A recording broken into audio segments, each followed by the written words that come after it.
Hello to everyone.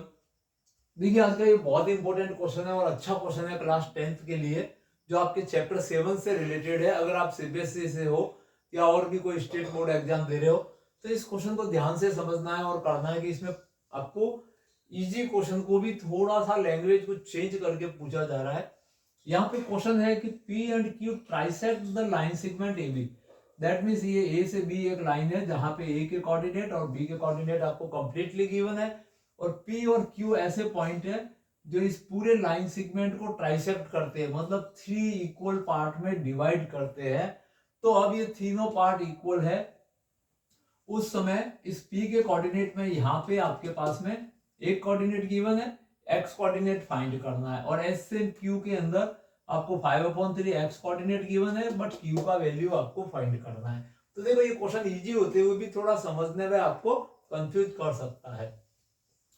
तो given में क्या है कि यहाँ पे ट्राइसेक्शन हो रहा है, क्लियर है। तो ट्राइसेक्शन हो रहा है, इसका मतलब ए से पी तक का पी पॉइंट इसको ट्राइसेक्ट कर रहा है। तो ए से पी तक का रेशियो 1 है, और इसके आगे कितने पार्ट दिख रहे हैं आपको, यहां से यहां तक 2 पार्ट दिख रहे हैं। दैट मीन्स आप ए पी पॉइंट इसको 1:2 के अंदर डिवाइड कर रहा है। अब आपके पास में ए और बी के कोऑर्डिनेट है, तो ये आपके नेचुरली क्या होते हैं, x1 एंड y1, और b के कोऑर्डिनेट को अपन x2, y2 कहते हैं, और p के कोऑर्डिनेट को फॉर्मूले में अपन x, y कहते हैं। y coordinate is given, x coordinate find करना है। दैट मींस ट्राइसेक्ट करने वाले पॉइंट के कोऑर्डिनेट फाइंड करने का क्वेश्चन है। उसी क्वेश्चन की लैंग्वेज को थोड़ा चेंज करके दिया जा रहा है। तो अपन स्टार्ट करते हैं। जैसे यहाँ पे अपन को x कोऑर्डिनेट की जगह स्मॉल p है, x कोऑर्डिनेट फाइंड करना है। तो x कोऑर्डिनेट के लिए अपन यहाँ पे लिखेंगे x का फॉर्मूला अपन बना देते हैं mx2 plus nx1 upon m plus n। अब यहाँ पे x कोऑर्डिनेट, तो x कोऑर्डिनेट को स्मॉल p से बताया है।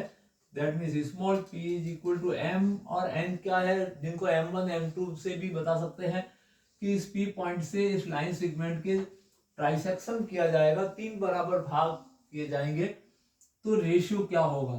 तो यहां से यहां तक 1 पार्ट रह रहा है, और यहां से यहां तक 2 पार्ट रह रहा है। दैट मीन्स ये 1:2 में है। तो अपन लिख सकते हैं कि m ratio n is equal to 1:2 आपको गिवन है। तो यहाँ पे m का वैल्यू 1 रख रहा हूं मैं, m इंटू x2, तो x2 कोऑर्डिनेट यहाँ पे आपके पास में 1 है ऑलरेडी, तो 1 प्लस n वैल्यू इज 2, तो n value is 2, and x1, तो x1 कोऑर्डिनेट इज 3, तो यहाँ पे लिख दिया 3 अपॉन m प्लस n, तो 1 प्लस 2। अब इसको सिंप्लीफाई करते हैं, तो 1 plus 6 upon 3, then p is equal to 7/3। तो अब देखिए आपके पास जो कैपिटल P पॉइंट था, तो देयरफॉर पॉइंट कैपिटल P, इसका x कोऑर्डिनेट आपके पास आ गया है 7/3, y कोऑर्डिनेट ऑलरेडी गिवन था आपके पास -2। इस तरह से आपने इसको बना दिया। अब आते हैं Q पॉइंट से, तो 4Q पॉइंट,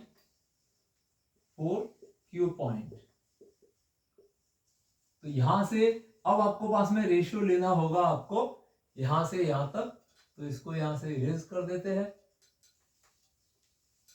दैट मीन्स यहां से यहां तक आपके पास 2 पार्ट बचेंगे, और यहां से यहां तक 1 पार्ट बच रहा है। तो अब m रेशियो n जो है वो आपका 2:1 है।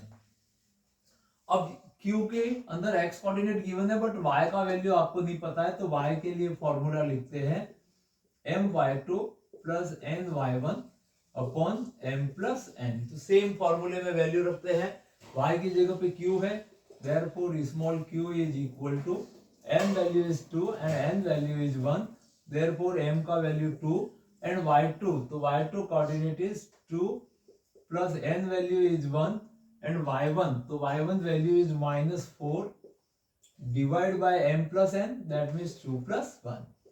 इसको सिंप्लीफाई करेंगे, 4 और 1 multiply by -4 is -4 upon 3 is equal to 0/3, therefore q is equal to 0। तो देयरफॉर पॉइंट q के कोऑर्डिनेट मतलब x, y जो होंगे वो q के x कोऑर्डिनेट आपको q का 5/3 गिवन था, और y कोऑर्डिनेट आपने फाइंड किया 0 आया। तो इस तरह से लैंग्वेज चेंज होके आ जाती है, तो भी क्वेश्चन आपका आसान रहता है। क्वेश्चन की थीम को समझना है आपको, और इसी तरह के क्वेश्चन जानने समझने के लिए बने रहे हमारे चैनल पे। अपने सभी फ्रेंड्स ग्रुप में शेयर कर दीजिए, और सब्सक्राइब नहीं किया है तो सब्सक्राइब करिए। Thank you watching this video.